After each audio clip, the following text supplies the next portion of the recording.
3, 2, 1. And we are live in the present tense with Sam Stewart on 91.7 FM, WNJR Washington, and online at WNJR.org. Folks, we've got a great show lined up for you tonight. A little later than usual, but I am so excited to be here in the studio tonight with these two gentlemen. Last week on the show, we had a women's basketball preview edition. That was a super fun episode, 2 episodes rather, with Meg Dryberg, Braden Bezak, Solution, Ali Fisher, and Haven Briggs. And this week, we've got our men's basketball preview edition. So let's introduce our guests for tonight. My first guest on the show is a senior from Phillipsburg, New Jersey. Out of Blair Academy, this senior is looking to lead the Presidents to another PAC championship this year. Everyone, welcome on the show tonight, Dirk Daniels. Dirk, how you doing tonight? I'm doing great. Thanks for having me on. Oh, I'm really excited to have you here. And my second guest on the show tonight is a senior from Reading, Pennsylvania. This all-PAC guard averaged 16 points per game last year and made the all-PAC and all-region teams. Everyone, welcome on the show tonight, Kyran Mitchell. Kyran, how you doing tonight? Good, how are you? I am doing good. I'm glad we can finally get this worked out. I feel like we've been talking about you coming on the show for a long time, so I'm really excited to get to it. Now, fellas, I want to dive right into it tonight. So last year, the Presidents won their first title since 1994 and the 1994-1995 season. So fellas, like I said, let's get right into it. What are the keys to running it back this year? And Dirk, I'll start with you. I think we just gotta keep doing what we're good at, keep trusting in the system, stay in our press, and keep just getting up in people's grills and letting them know we don't take anything. Yeah. And Kyran, do you have anything to add to that? Just staying as a team, staying as one. I think our chemistry is what made us really good last year, so we've been trying to build on that each day in practice and outside of practice.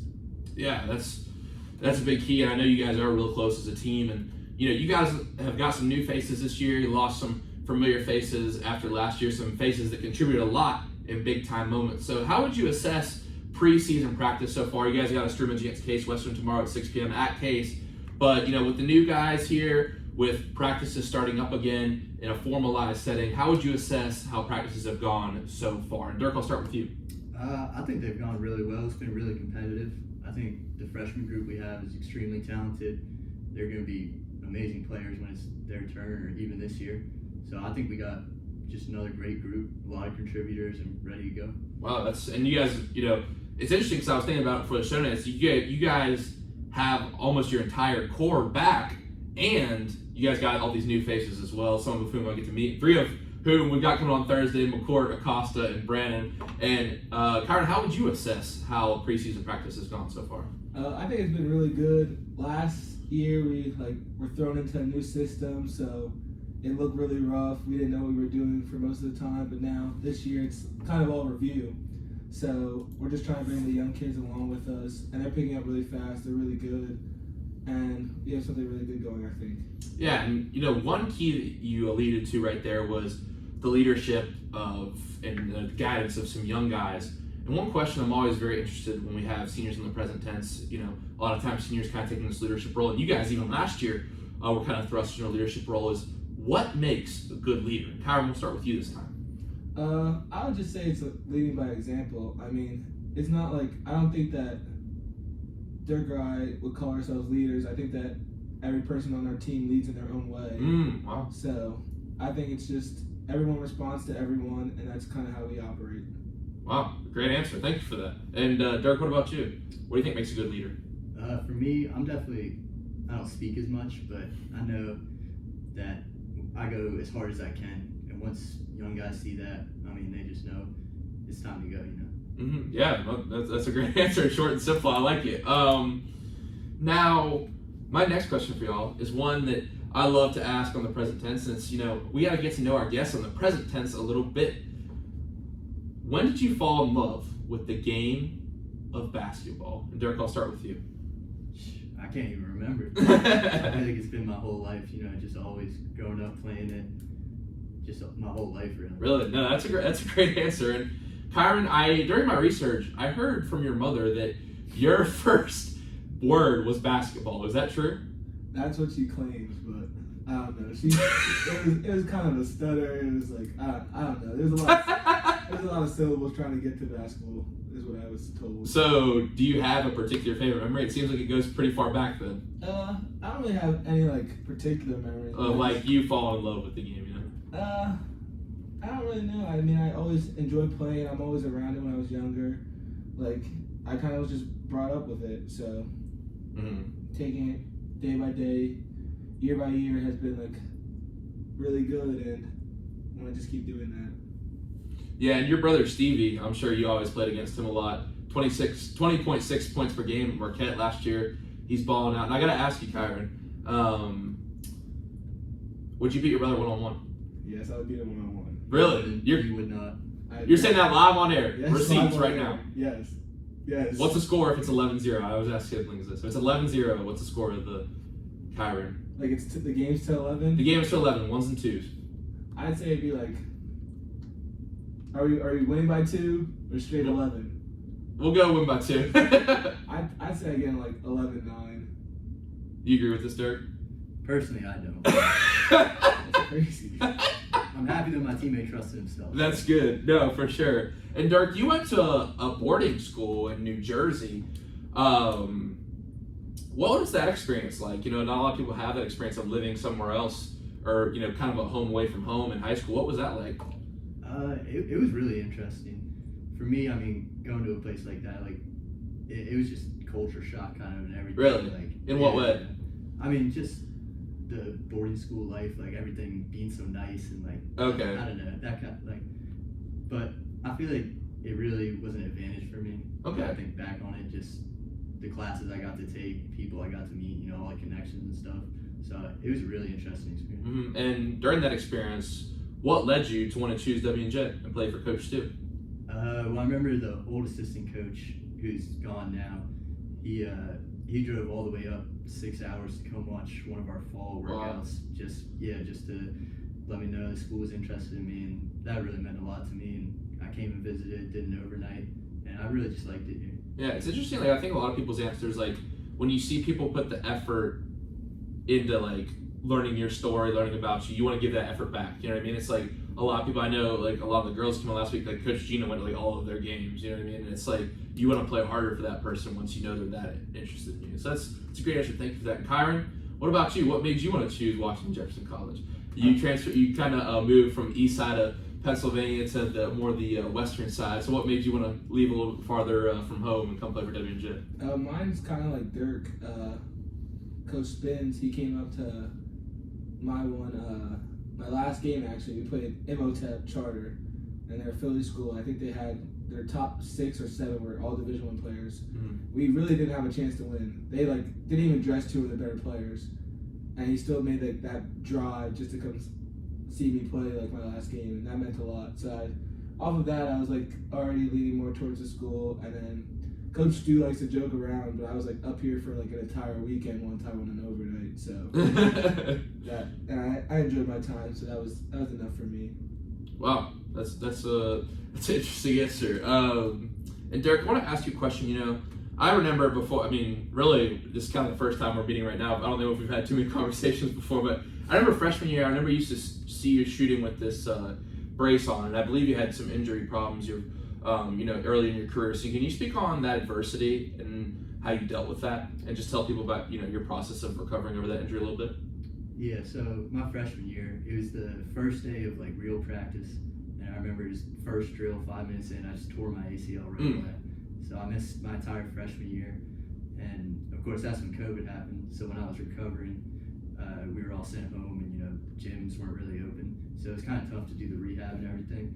But I just kind of kept doing it myself, and it was pretty tough, to be honest. I mean, not being able to play basketball, especially with the pandemic and everything, but made it through and feeling good now. Yeah, I mean, that COVID year was definitely crazy. And Dirk, I want to ask, what advice would you give to someone who is going through an injury and they're struggling dealing with that adversity? What advice would you give them?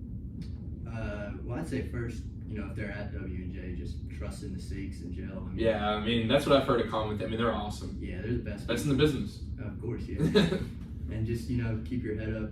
And it doesn't come back at once, like once you're finally cleared to play and you start playing, you might not be the same player, but you just gotta keep going, and eventually it'll all come back. Wow, that's a great answer. And Kyran, I found an interesting quote from the Reading Eagle, your hometown newspaper, and it was from Coach Stu, and it said, "I try to think back on all the players I've coached over the last 15 years, and there's no one has transformed physically and from a basketball standpoint like Kyran."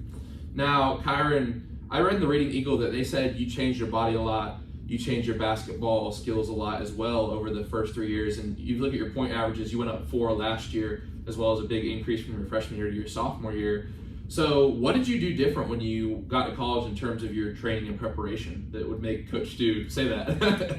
Well, I'm not gonna lie, I was kind of heavy coming in freshman year, and so COVID happened my sophomore year, right?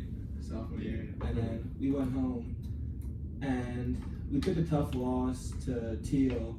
I didn't play good at all, and that really stuck with me. And that entire over COVID and into the next year, I was just really focused on just getting better from a physical standpoint and a basketball standpoint.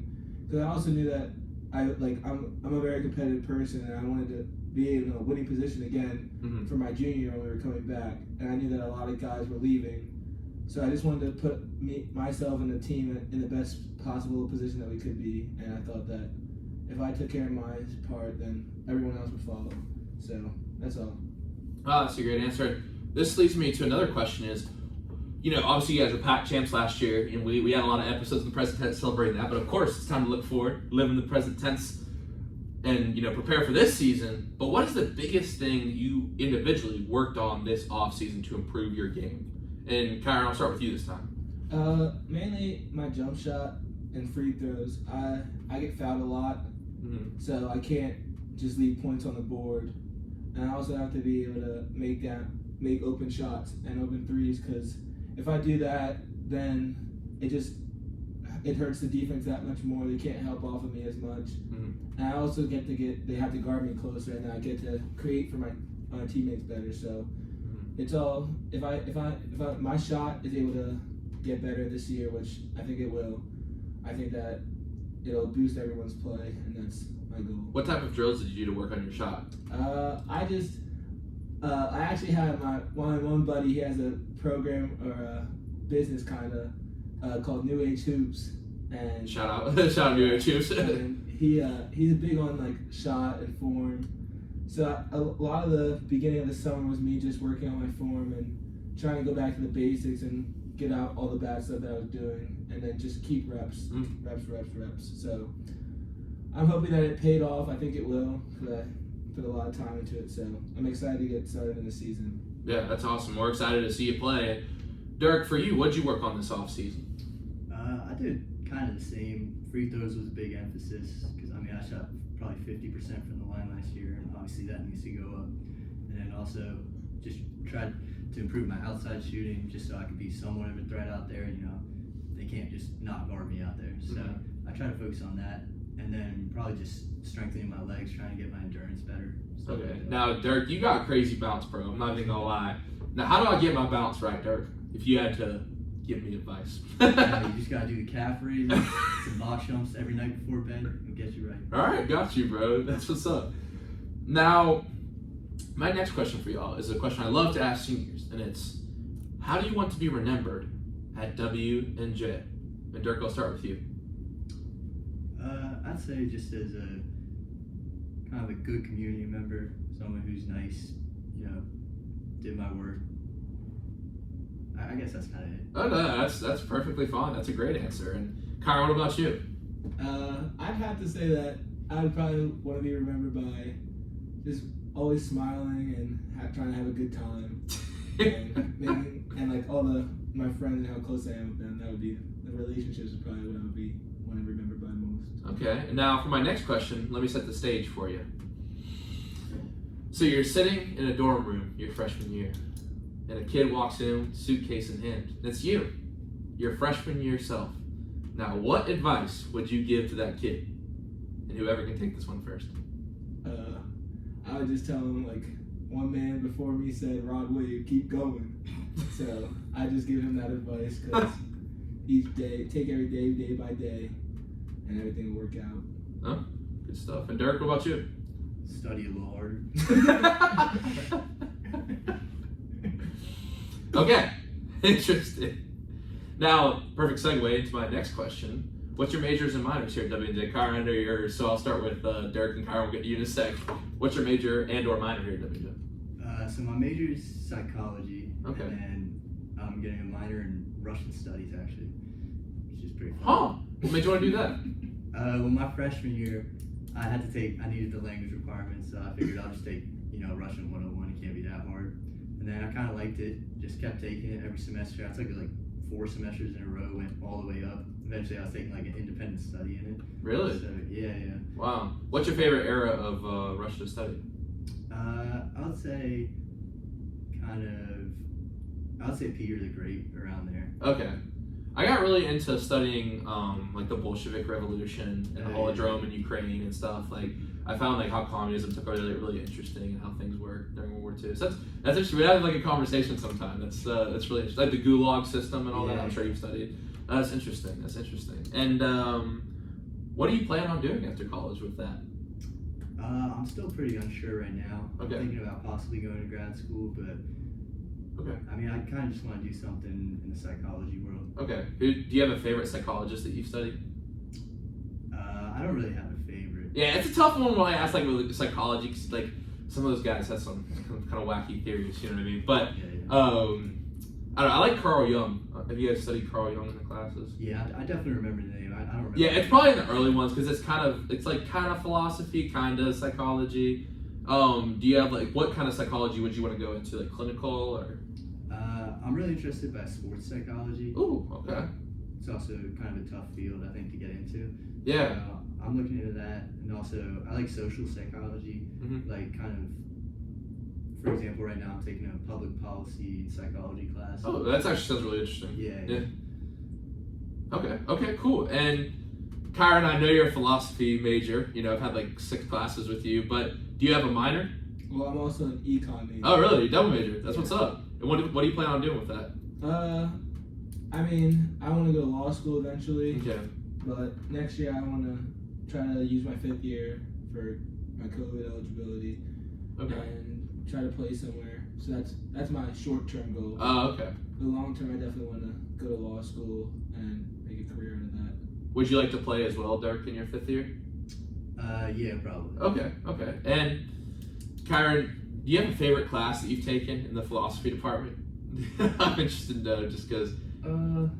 I think I liked our metaphysics. Yeah, I liked it was definitely interesting. I'll say that. Yeah. I would say that. Made you think a lot. I will never look at a ship the same way again. Yeah. But I didn't think it was like bad reading. No, I thought the time travel stuff was interesting. And discussing it, so. And can you tell people about your capstone a little bit? I was talking to Dr. Osborne about it the other day. It sounds pretty interesting. Yeah, so my capstone right now is on exploitation and college athletes, specifically men's Division I basketball and football. And I'm looking into first defining what exploitation is, and then kind of picking out different cases of how I think that college athletes get exploited in terms of that they should be paid a certain amount.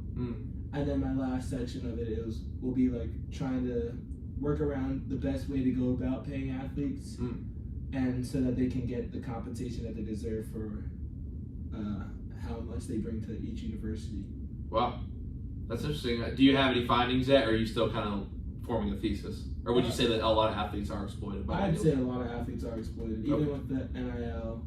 It's a lot of stuff that, like, I didn't even realize how much in TV deals that it's like $1 billion TV deals that these kids the people are watching them, and they're the ones that are playing, and they're just getting a scholarship, but I don't think that's personally I don't think that's enough for all the things that they have to give up and sacrifice. So yeah, that's an interesting issue. I kind of have multiple opinions about it. I think I'd love to read your thesis. And Dirk, what's your favorite class that you've taken at WNJ? Favorite class? You gotta have one that you enjoyed. I actually really enjoyed my Shakespeare literature class. Really? My sophomore year. Huh. Yeah, I don't know why. Like the professor, she really liked me for some reason. You like some interesting stuff, Russian literature and Shakespeare. Okay. What was your favorite Shakespeare? I don't know that much about Shakespeare, but I do like reading. I just never really got to Shakespeare. But it's interesting, like, because a lot of people like hate to read Shakespeare. You know what I mean? Yeah. What's your favorite? I know he has like a ton of poems, but like, what was your favorite? Or plays? I honestly don't even specifically remember like which ones we read. I just remember they were they were fun. They were exciting. Oh, watch dude, the movies. that's dope. That's actually really cool, bro. Now my next question is one that I've had. It's Megan Braid gave me the idea for this one, so I'm interested to hear y'all's answers. When did you first meet? What was the story of how you met? And what was your first impressions of each other? Whoever can take it.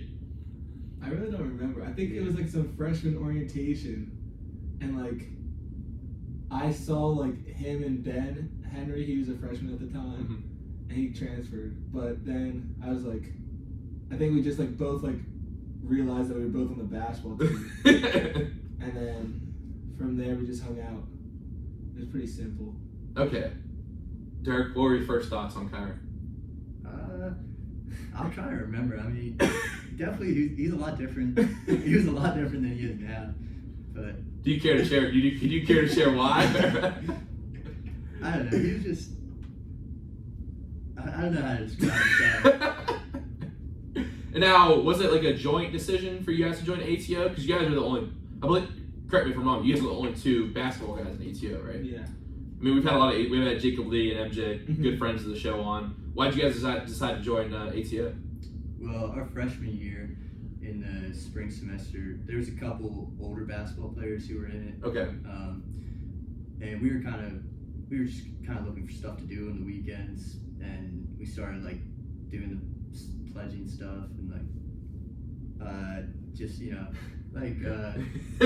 out and stuff. And, it just, I don't know, we had a lot of fun with it. Yeah, and we've just been there since. Good time. Shout out ATO. Love the parties over there. I always see Kyran dance with his shirt off. I don't know that. Anything to add on ATO, Kyran? This is your space to shout out ATO. Yeah, I mean, a bunch of cool guys. Enjoy their presence. When we first joined, it was fun. We had like new member activities that we had to do, so those were also fun. So it's always been a good experience, good people, and I think it's a very supportive group, honestly. So shout out to Colin, president of ATO. Yep, he's definitely a great president. No, he's an awesome guy. Love that guy. My next question that I was asking the present tense is, if you had to give advice to a freshman on their first day of WNJ practice, and they came up to you and said, Kyran, Dirk, what is the biggest piece of advice you could give me for playing ball under Coach Stu at WNJ? What would you tell them? And Dirk, I'll start with you. I would just say, don't complain. Just put your head down, go as hard as you can, and I mean, good things will happen. That's about it. Okay, gotcha. And Kyran, what about you? I would say along the same things and just compete every day, because I know that my freshman year I didn't even play like the first 12 to 15 games. I didn't start playing until like we were in conference. So I think if I would have just put my head down and just accepted it, then I might not be in the same position I am right now. So I would just say be competitive, compete all the time, and just wait out your time. Yeah. And for you guys, like, I think you talk about that new system with the I'm assuming it's the defensive system, the press. Yeah. So was that not around the first couple years y'all around? No, we played so slow. It was boring at times. Really? Yeah. So I gotta ask, like, why do you feel like the change worked so well last year to change that new kind of fast-paced system with the defense and the fast breaks? Well, I think a lot of that's attributed to that we have a solid 8 to 10 people that can go out and hustle, compete, and also just gave us so much freedom on the offensive end. Like, I think that our defense makes our offense go even faster. So, like, I think last year there was a certain point where we were averaging around 95 points. And I think my freshman year and sophomore year, we wouldn't probably get to the 70s at all. So, like, just that play style, it's more fun for everyone. Like, that's 20 extra points that someone's going to score. And it's really fun to be a part of. I think it's fun to watch. Oh, it is. So that was the biggest jump. It's more exciting for us, and I think we enjoy playing it. I mean, I think it's also a testament to Coach Stu as a coach that he was willing to change his strategy, because like there's definitely, I'm sure you guys have had coaches like, no, this is how we do it. You know, we're not going to change. You know what I mean? Like, but isn't it difficult to get in shape through the press? Because I know you guys do a thing called, I was talking to one of your teammates, Mike Biggs, the other day, and he said there's this thing called prides, I believe it's called. Yeah. Can you describe those for the people at home? So a pride is basically kind of a suicide, just with a up and back in between. So you go free throw line back and then full court back, and then you just keep going through that. And yeah, they get pretty tiring. I mean, is that the toughest conditioning drill you guys do? Not during the fall. During the season, yeah, that's the toughest. Okay, what's the toughest conditioning drill in the fall, you'd say? I'd probably say the hills, the Friday morning hills. Which hill do you guys run? Chestnut, like we're Okay. in front of 18. We were gonna do the I know you guys have been at the baseball field before. So like that hill that you drive up, we'll run up that sometime. Hills are tough. Those are tough. You get what type of stuff do you guys do lifting wise? I mean, it could be an individual answer or a team answer, but stuff that basketball, you know, because I think basketball we see a lot about the skill, but not about the lifting. You know, too much. So what type of lifting do you guys do in the off season? We do a lot of functional stuff, more so trying to just build a base and then expand on it. Okay, so, for the people at home who don't know what functional means, who aren't as in depth in strength and conditioning, like what does that mean if you're taking it from a functional perspective? I would say it's like not so towards like bodybuilding. Mm-hmm. It's more movements that will like translate to basketball. So like we'll squat, we do a lot of leg stuff, we do hex bar deadlift to work on explosion, and just other like little things, and then making sure that our upper bodies are also kept in good shape and have a solid frame. Dirk, do you have anything to add to that, or does he cover it basically? He pretty much covered it. Okay. He's in charge of the lifting. Now, a question that I love to ask in the present tense, especially to our ballers who come on the show, is who is your comparison or someone you looked up to, and why? So, I can go examples. Big said De'Aaron Fox. JR said Klay Thompson. Gearhart said Luka Doncic, for a few examples. So, I don't know my player comparison. it could be someone you looked up to. I definitely looked up to LeBron James. Okay, why? I just think he was like the epitome for me of basketball. Mm-hmm. Like he could shoot, pass, score, play defense. It's just he could jump really high. And he's top 2 all time, second greatest player of all time. I mean, everyone has their own opinions. Yeah, I know. I wasn't sure if we were gonna like get into it and do that, because I feel like our positions are different, like with the rings and stuff, and you just like seeing the TV. I think your argument is the way you'd have to take it if you could make the case for LeBron, because like what you see on like the man does incredible things. Like don't get me wrong, you know what I mean? Like he's still an amazing basketball player. I'm not saying he's trash, you know what I mean? But like I think for me it's just the finals record and the clutchness. You know what I mean? That would be me. I don't know if you have any thoughts. We can talk about it a little bit. Dirk, where do you lie on this issue? 100% Jordan. Okay, good. He's a notorious LeBron hater though. I don't even think he has LeBron in his top 10.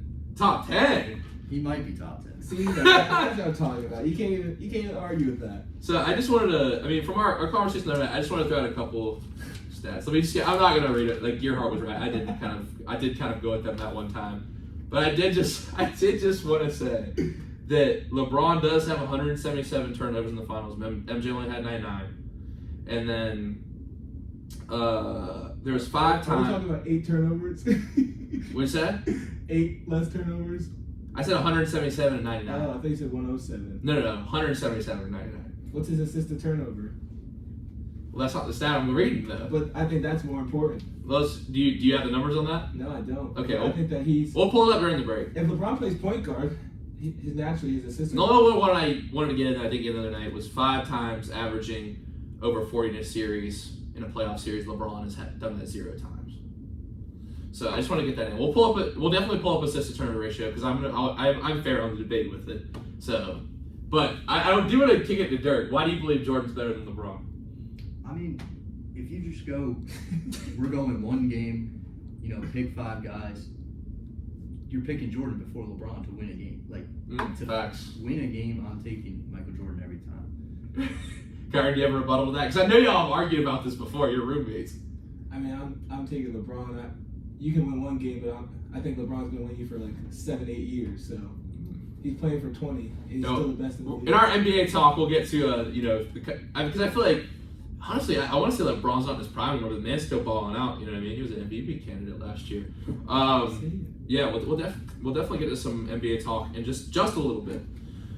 But my next question for you is, who is one person who you would say is essential to your journey? You wouldn't be sitting in this radio studio. You wouldn't be playing for WNJ basketball if it weren't for this person in your life. Now, it's tough because it's one person. But that's the nature of the question. So who would that person be for you? Personally, I would say my older sister, Olivia. She's done so much for me. I mean, just in terms of helping me get in school and make sure I stay in school and stuff like that. Like she's always on top of my stuff, and she always looks out for me. Oh, that's awesome. Where's she living nowadays? She live somewhere around here? Or? She just graduated from law school, so she just got an apartment in New Jersey, and she's working in New York City. Oh, wow, that's awesome. Congrats there. Shout out to Olivia. Hope you're listening, man. Or you listen later on YouTube. And Kyran, who would you say? I'd probably have to say my younger brother, Stevie. Okay. I mean, just from that COVID year, we got really close. We were driving everywhere, sometimes 45 minutes each day just to play basketball.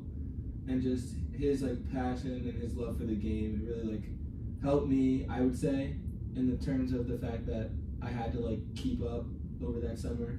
And just from the aspect of continually pushing and trying to push each other, I think that was a big part of my development, and I'm thankful for it. Yeah, I definitely feel like I got closer with my brother as well during COVID. I think a lot of people did.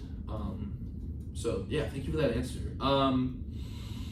Now, my next question for y'all is one that I'm sure you have thoughts on, because whenever I hang out in either JDR's room or ATO, you always have the music bumping. So, if you had to listen to one musical artist for the rest of your life, who would it be? A Boogie with the hoodie. Not Rod Wave. I thought you might say Rod Wave. Nah, Rod Wave, he'd be a close second, but A Boogie, for the rest of my life, it would be A Boogie. And Dirk, what about you? I don't know. I'd say rest of my life, I think I gotta go Lil Dirk. Really?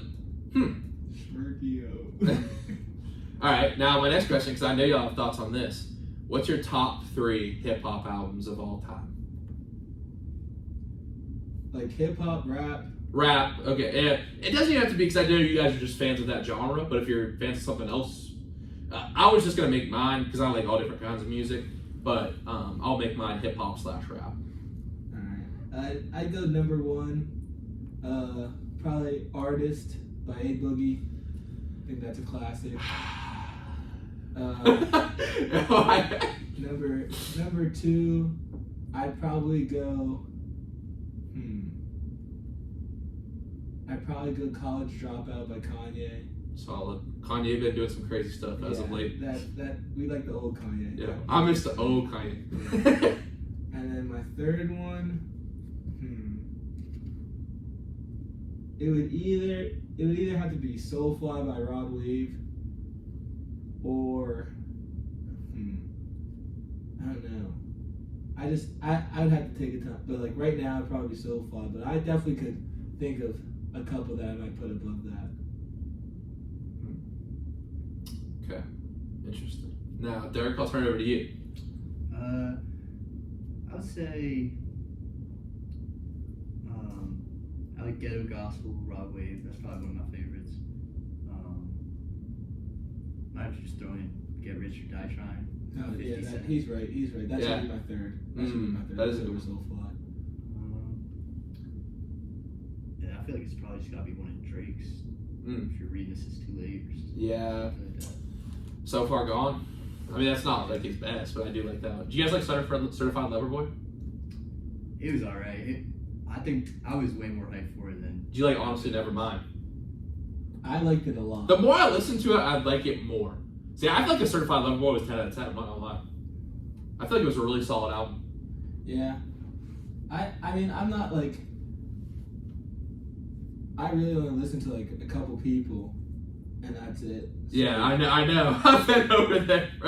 So like, it really had to catch my ear for me to like. So branch off and really. So you guys kind of like the more, I don't know, like I guess when I say R&B, like not R&B, but like I don't know, like what's that genre, like A Boogie, Rod Wave, they're kind of in, you know what I mean? Like melodic rap, I guess. Yeah, I would say melodic. Melodic rap, not R&B, more melodic rap. I'd agree with that. Okay, cool.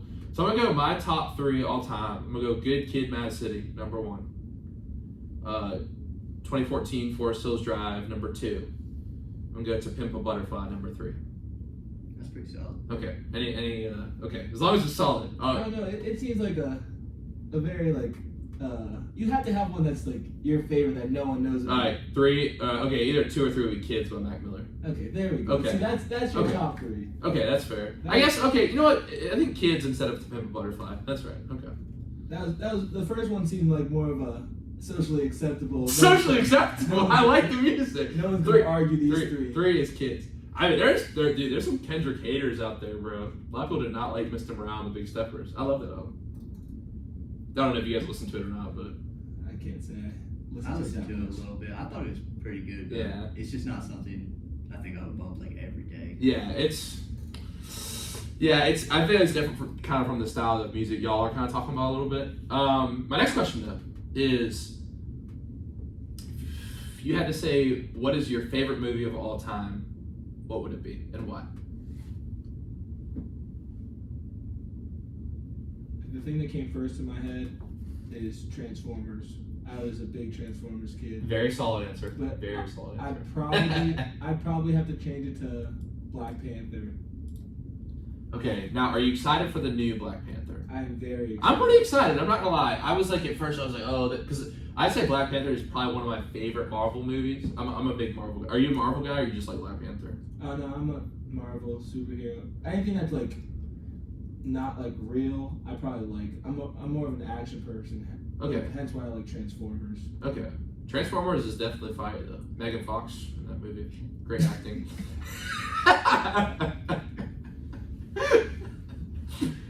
But I'm excited. I think the new Black Panther is going to be good. Is this one directed by Ryan Coogler as well? Is it the same director? I really don't know. Okay. I was in directors and stuff. I was talking about, because I dropped that like Anchor Bowl film, whatever that was, today. And I was like talking about different directors and I don't know. Anyway, but so what's your favorite Marvel movie of all time? I mean, okay, you probably said Black Panther, but like, did you like Endgame, Infinity, like one of those big ones? What's your favorite out of those? Like, I think Civil War is probably my favorite big one. You didn't like Civil War? I didn't like it at all. Really? I mean, I liked it from the aspect of just the action. Black Panther wasn't. He was like a kind of a main character in that movie. I just didn't like the concept of them fighting. Yeah, it was different. I guess that's why I really like the new Doctor Strange. I really like the new. Did you see Thor? No, I haven't seen a lot of the newer ones. Thor: Blood and Thunder is good. Are you a Marvel fan, Dirk? No, personally, this might be an unpopular opinion, but I'm very against kind of the Marvel, Avengers, all that stuff. So you're not only you don't like it, you're against it. I don't understand why Martin Scorsese said it was theme park cinema, because it's like, how much diversity in the cinema, like in terms of like the plot and stuff, can you get? I think that's why I like Thor: Blood and Thunder. But so now I'm interested to hear what's your answer for what's your favorite movie. My favorite movie? I honestly don't watch movies that much. Okay, is a TV show work better for you for the answer? I mean, yeah, I can. Okay. I'd say a TV show, probably How I Met Your Mother. I've never seen that. I need to start watching that. I heard it's funny. No, yeah, it's good. It's just like kind of the first show I really like watched on like Netflix or something. Okay, I got you. That's dope. Now, my next question for y'all, and I can give you Coach Stu's answer before, if you want. But if you had a free Saturday with no plans, no commitments, and money wasn't a problem, what would you be doing? Now, Coach Stu said he'd be near a lake with a piece of meat on the grill. Bro, chill. That's crazy. That's crazy. He said he'd be grilling. So, what would you guys be doing with this free Saturday? Now, like for example, Stella said she'd go to Italy with her friends. Coach Gina said she'd take a trip to Montana. Jackie Flesher said that she would buy a really fast car. Angelo said he'd get a plain Jane Rowley and a nice double-breasted Tom Ford suit. So really the answer's up to you. So what would you say? Dirk, I'll start with you. I see the gears turning over there. I feel like I gotta go somewhere. I feel like probably Hawaii, something like that. That's what Jacob Lee said. Yeah. No, I'm sorry, that's what Klonk said. Klonk said, I'm sorry. No, yeah, I'd say just go to Hawaii, ball out there. You gonna surf a little bit? Oh yeah, of course. Dude, that's my favorite sport, man. Besides baseball. I mean, I don't know with baseball, that's hopefully all I do is just sit by the beach and rip it all day, you know what I mean? But, Kyran, what would you say? I'd want to go to Greece with all the team, get a little private jet, Okay. have like bag service as soon as we get on. See, that's the answers that we need because you have money. Money's not a problem. Yeah, I'm gonna have some foreign cars waiting for me. I don't know what yet, but I'd have some foreign cars. Okay. My neck would be iced up. Everybody's on the jets would be iced up. I can't even imagine that trip. I'm just seeing like Gearhart like with a bust down on. Yeah, that's how it'd be rolling in Greece. Okay, the whole squad's coming? The whole squad. Yes, sir. Coach Stu coming? If he wants. I don't know if he would want to deal with us for a whole day. What's I'm blanking on your assistant coach's name. Coach Evan. Coach Evan, yeah, Coach Evan coming? Oh yeah, he definitely comes. Coach Stu, he has a kid, he might need some persuaded, but he definitely get Evan. Awesome. Great answers, guys. And, you know, this has been a really great segment. A lot of good answers. And, you know, before we get to our NBA stuff, we are going to head to break. But first, it's time for trivia on the present tense. Now, guys, the girls have been outwinning the trivia challenge by a lot on the show so far. So you gotta take a win for the guys tonight, all right? So you're gonna answer these questions after break. We're gonna listen to a little Mr. Brightside by the Killers. But before we do that, I'll ask you your questions. You'll have time to talk about it during the break. Okay. Steph Curry has 100 regular season games with, I'm sorry, let me just make sure this is correct here. For some reason my pen must have died when I was, just want to make sure I get the numbers right. Okay, here we go. He has 100 career regular season games with 30 points and 7 3-pointers. That's more than anyone else in NBA history. Who is the next closest player in that stat with 30 points and 7 3-pointers in the games? Is it Reggie Miller, Kyle Korver, James Harden, or Klay Thompson? And my second question is, Kyran, I threw this one in because you like LeBron, and it kind of related to LeBron, I guess. LeBron debuted in 2003. That's almost 20 years ago. What was the #1 song on the Billboard charts in 2003?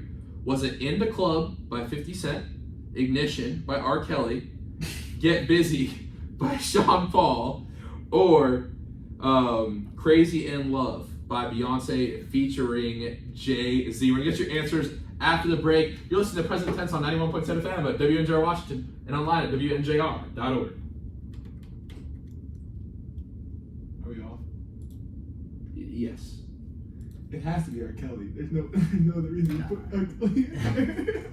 It's gotta be Beyonce. You think?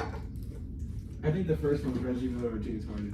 I think it's gotta be. I think it's either Korver or Harden, but I just feel like it has to be Harden because there's no way he didn't put up 30 and 7 I don't think Kyle Korver has that many games. You remember, you can't look it up.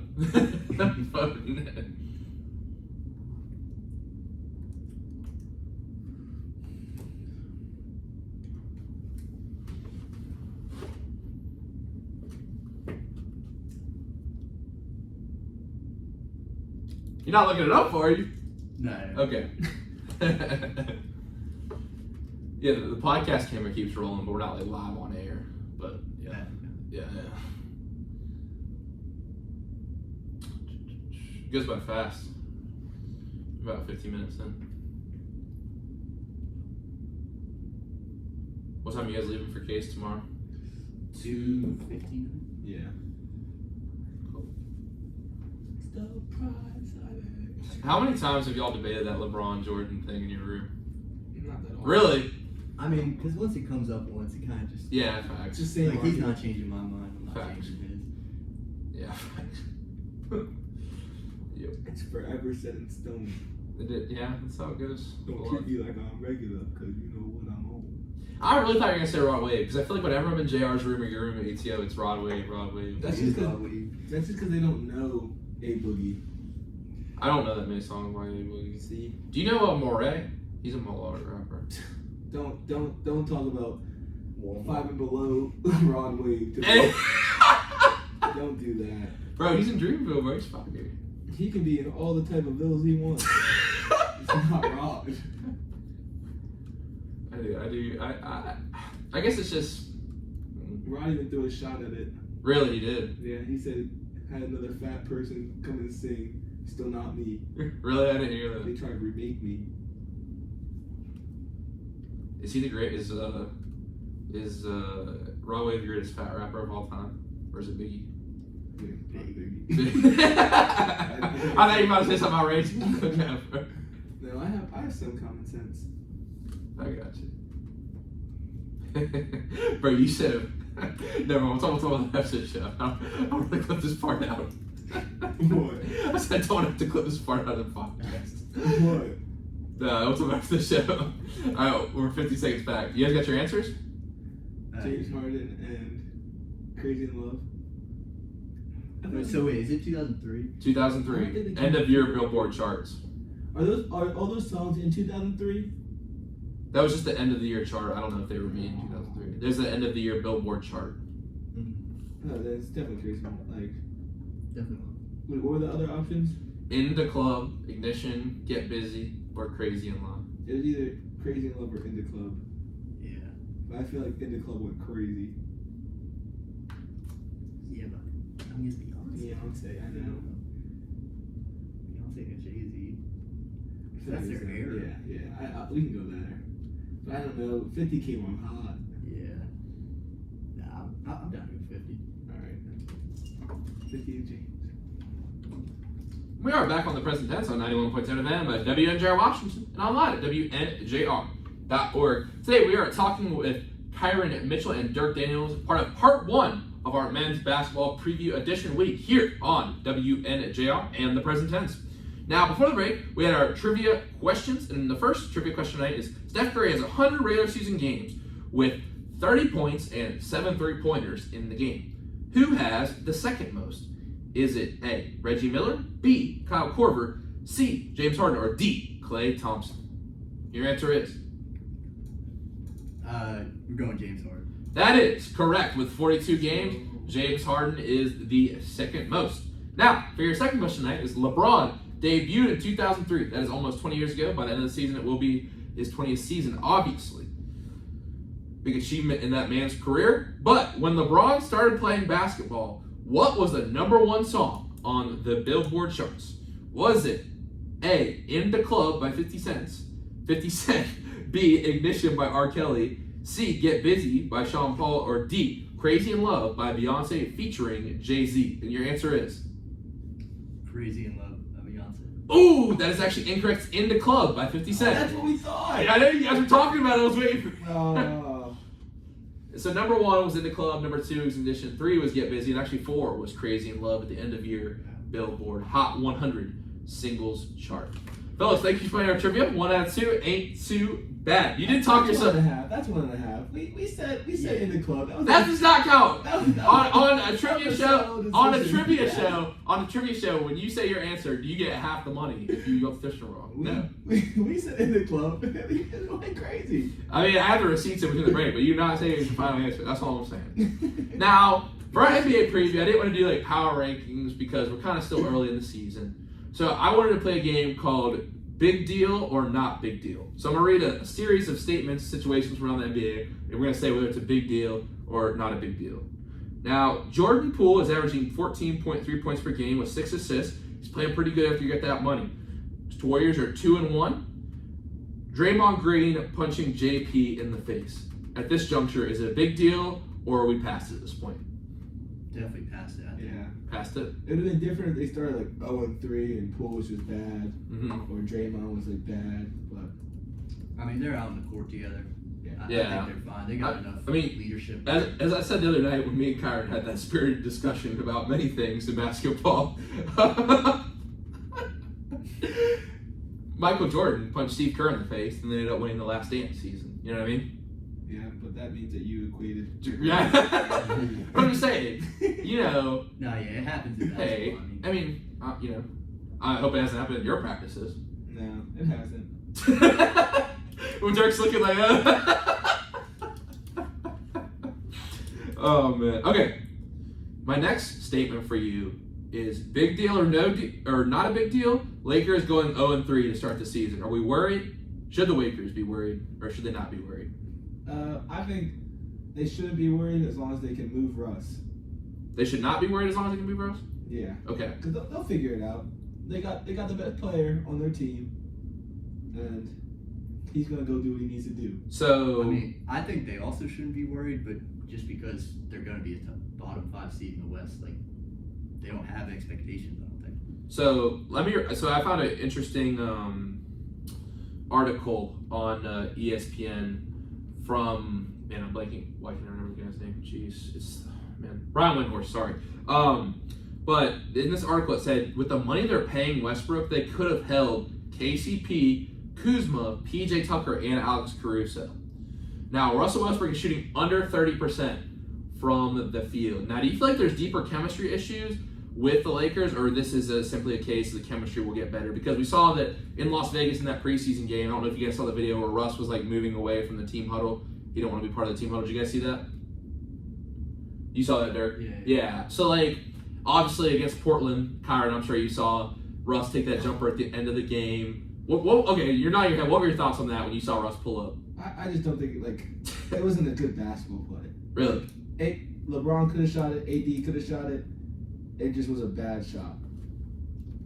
I mean, here's the thing. I think.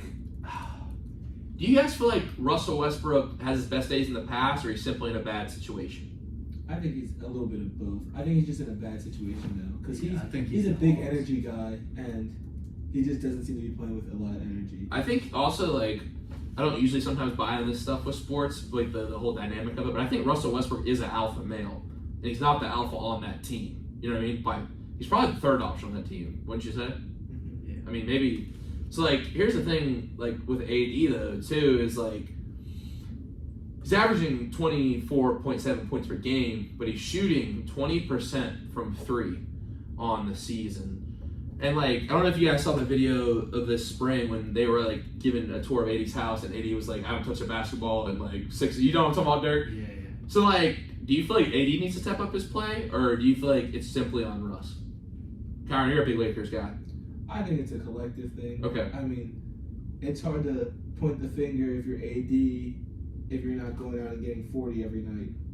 Like, I feel like everyone could play better, but it's 3 games in, so. Sure. Yeah. I mean, I didn't want to do power rankings tonight because I feel like, especially, I mean, with football, it's different. Like, basketball, there's so many games. And, like, to me, I think Christmas Day is when I get really rocking with basketball. Like, I really, like, feel like you can kind of judge, like, we can start ranking teams. You know what I mean? Now, my next statement for y'all is the Timberwolves lost to the Spurs last night, 115-106. And I don't know if you saw, but Karl Anthony Towns rather had a statement about Anthony Edwards saying that he needs to get in shape, and that's why he's not playing well in back-to-back games. He needs to stop talking about Popeyes because he doesn't think it's funny. Is this a big deal for the Timberwolves chemistry, or do you think it's not a big deal? I think it's a big deal. I mean, the fact that he said it to the media is crazy. He's like, because he was dead face serious. Like, he was like, I don't think it's funny that he talks about Popeyes. So, I mean, I feel like that's something that should have been addressed within the locker room. And the fact that he made it public is just going to make it kind of a toxic situation for both of them, I think. And Kyran, what do you think? I mean, at the end of the day, it's just food. So, like... It's just food. Like, if he wants to publicly say that his team is eating Popeyes, maybe that's what Anthony Edwards needs to, like, maybe snap out of his bad eating habits. Because I would hope so that if you're a teammate, if you're a cat, you've talked to him before about not how he needs to eat better. So, like, if it got to that point, I'm assuming that Cat thought that this is the only thing that I think he'll listen to. Now, I did just pull up the Popeyes menu because I haven't really. We have Bojangles where I'm from. I know you've ever had Bojangles, but yeah, you know. But I was trying to look and see if there's like something healthy on the Popeyes menu, but there really isn't. Everything's fried. So, yeah, I mean, that team also has Rudy Gobert now. You know what I mean? I think they're a good squad. Do you think that squad is legit in the West? No, I think the West is just so good at the top. It'll be difficult for any team. Like, I'm a bigger Lakers guy, and it just looks difficult. Yeah, I mean, you have a lot of good teams there. I think the Clippers have shown some flashes, so far. Obviously, Blazers are actually undefeated right now at the top of the West. Dirk, do you have a favorite team? I see you're nodding your head. Are you a Blazers guy? You just like Dame? I love Dame. I'm a Blazers guy. Okay, is Dame a good rapper or not? For my friend Severin at home, he always says Dame is like one of the best rappers in the game. I mean, he's a great rapper for an NBA player, but who is it? Miles Bridges? You all heard Miles Bridges rap? Man's in jail. He is. Yeah. Really? I didn't see. When did he go to jail? Right before over free agency. It was like right before he was about to sign his deal. It was like a big domestic violence case. Really? I just completely whiffed on that. Jeez. I don't even think he's on a team. Yeah. Because he was a free agent. Okay, yeah, it's the proceeding is. And he was about to sign a max. Okay, I guess I just saw that he was about to sign. I didn't see that. Wow, that's crazy. Now my next statement for y'all is the Jazz are having a much better start than expected. They're actually 3-1. They have some decent players in that squad. I'll tell you. You know what I mean? So a lot of Jazz fans are saying that the team should be tanking because they don't have a whole lot of. They have Lauri Markkanen on the team. He's handling the ball a little more. He's playing a little better. His shot's getting a little better. Obviously, they lost Rudy Gobert. They got Mike Conley on that squad. He's always been a solid player. If you're a Jazz fan, do you want the team to tank, or do you think they should try to keep winning? Because the West is difficult. I mean, I would want them to tank, but I also wouldn't be that worried. I mean, Okay. I don't think they're going to come close to making the playoffs. Like, they just don't have the talent. And I think guys like Mike Conley or Jordan Clarkson, they're going to try to move at the trade deadline to contenders. So I think it'll all work itself out, and they'll end up being one of the worst three teams in the West. Really? You think so? Yeah. I mean, it is after 3 games. Like I said, with the Lakers are 0-3, obviously. Now, do you guys have a prediction for Rookie of the Year so far? Because I got to go with Paulo Brancara right now. We can just talk about this. Because I think one of the teams that's at the bottom that actually has a lot of potential in the coming years, if the organization doesn't manage to mess it up like they always do, is the Magic. Because they got Jalen Suggs, Cole Anthony, and Brancara averaging 22.8 points per game. He's also averaging 7.5 rebounds per game. So do you feel like this group could eventually turn into something? I mean, this is a kind of a unique case here. I mean, in basketball play, there's a lot of average in the middle, but at the bottom, the Magic rather, have been the worst team, one of the worst teams in the league for a while now, consistently over the last 10, 15 years or so. But do you feel like this squad could eventually turn into something? Yeah. Especially with the Banchero is playing really well. Yeah, I think he's just a really good basketball player. So with that comes with winning. So as long as they just build around him and people just keep getting better, like there's no reason why they shouldn't be, especially if he develops the way that he's at least starting. Do we have an NBA MVP prediction for this year, fellas? Kyran, I think I know your answer. I don't know. I'd probably either go Ja or Luka. Okay. Or Giannis. I thought you might throw in LeBron because he did have an NBA kind of MVP quality season last year. He was in the conversation last year. Yeah, but you can't be. I don't think Jokic should have won it because his team was like 5th in the West. So you would say it's not. So you'd say like having a good team contribute. If you had an NBA MVP vote, yeah, you'd say it would. I would give it to to a certain extent. Yeah, I would still give it to Luka even if the Mavs are 6 seed or 7 seed. Like just because it's kind of just him. Like if he's averaging over 30 triple-double. Yeah. Yeah, I think if you're a lower seed, then your numbers just have to be crazy. Yeah, I mean, so let's look at Luka's stats right now. 33.5 points per game, shooting 31% from 3, 8 rebounds. He's almost averaging a triple-double per game.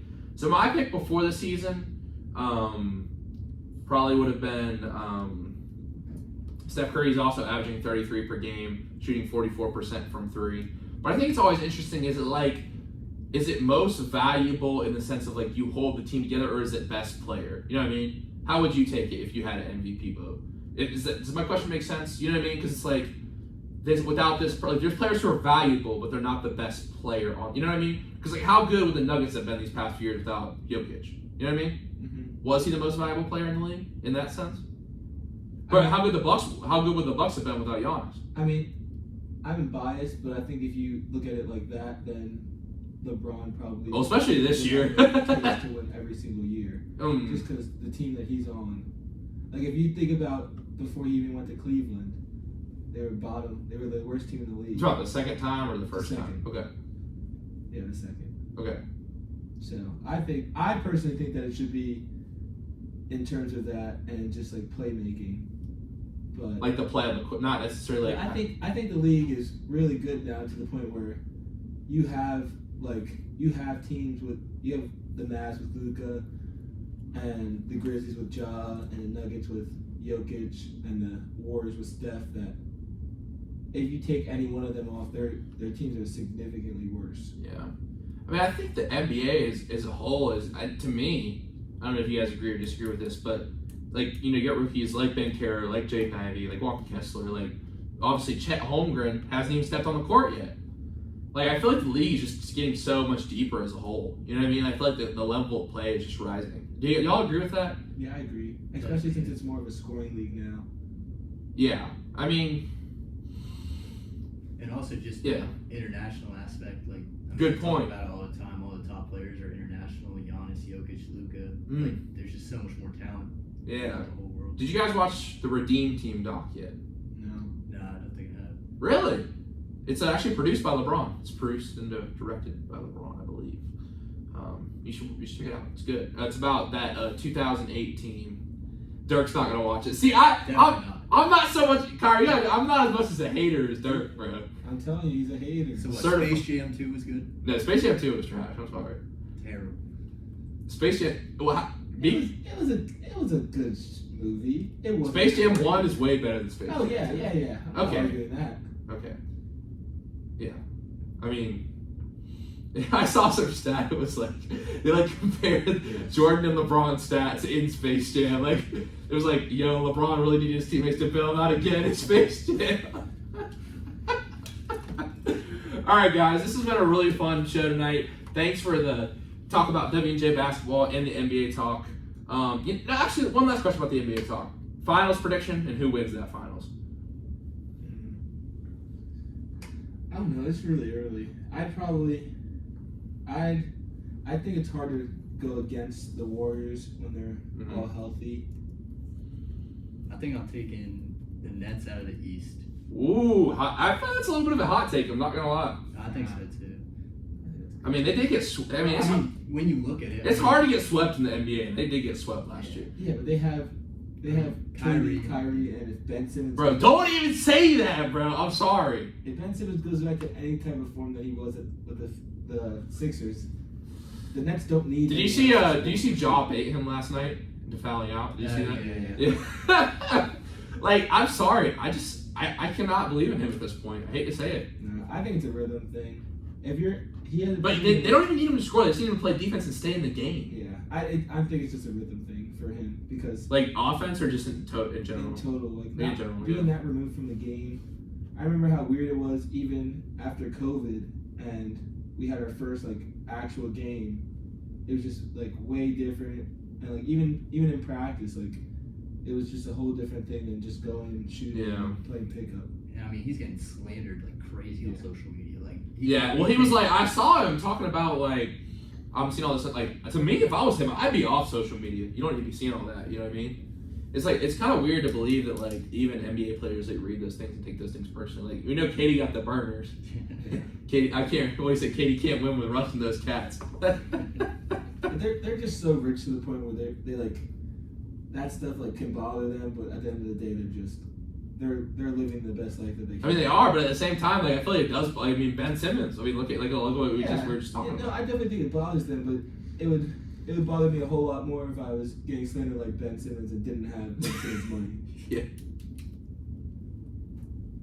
It's true. So Okay, so you said Nets out of the East, and who's your prediction out of the West? I'll take Clippers. Is the year the Clippers finally do it? I think it is. It's all the hype. They're like the Cowboys. You know what I mean? They always got the hype. I think when it comes to playoff time, I think Kawhi. Kawhi is different in the playoffs. Yeah, I just think he's the most versatile kind of best playoff performer. I think. I'd agree with that. I'm sorry, Kyran. Who'd you say with the East, or did you get a prediction I from the think East? it out of the East, but I'll go with the safe pick in the Bucks. It's a safe pick. The Sixers don't look good. Joel Embiid actually did hit his plantar fasciitis that he's been dealing with. Yeah. You know, James Harden is. I hope the Yeah. Sixers do well. I think they'll turn around. Philly's having a great sports year. It makes sense. I mean, Harden's been hooping. Yeah. Don't remind me of the Phillies in the World Series. Are you a Phillies fan? No, but I'm a Philly fan by association. Okay. How far is your hometown from Philly? Like an hour. An hour. and a half. Okay. Who's your team, Dirk? Go Mets. The Mets. Tough, man. I'm a Braves fan, so we both got bounced. But Three franchises. what? All right. Now my prediction. I'm gonna go finals rematch from last year. Warriors Celtics. Celtics have actually been playing pretty good, although they had some controversial moments in the preseason. A little suspension that has shaped their coaching bench a little bit.